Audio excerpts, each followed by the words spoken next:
Shogirdlar bilan kelishuv qilyapmiz mana. 3tasi ishlayapti. 3tasi. Soat 5dan 10 minut o'tdi. 10 minut bor. 20 minut o'tdi. 5da 20 minut o'tdi. 85 yozamiz bugunlik 100 bo'lmaydi desam, yo'q, 1,5 soat qoldi. 100 qilib ketamiz. 100 bo'lsa ketamiz deyapti. Mana qayerda bor buni avvalda mana. Mana 1,5 soat qoldi. O'zi charchashgan. Ketaylik desa unashmayapti mana. Ana 85. Endi meni haqqim bularga kerak emas, bularni haqqi menga kerak emas. 85 kun 90 ga ketdingmi? 90 yozamiz bugun. Ha? 90 ana insofsizlik. Undan 6:30gacha 1 soat ishlab qo'ysa, ama mayli.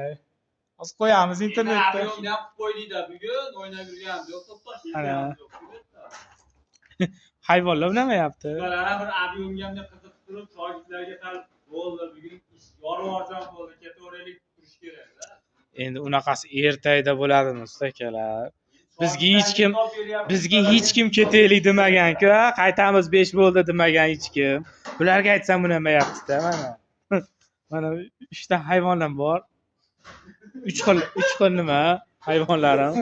O'zi ustalar dressirovщикка o'xshar ekanda, chunki hayvon o'rgatuvchi degandi. 3 ta hayvonim bor mana. Uchovsi ham 3 xil hayvon. Bittasi ingichka uzun hayvon, bittasi yumaloqroq hayvon, va bittasi pakar hayvon. O'tkicha. Unashmadi.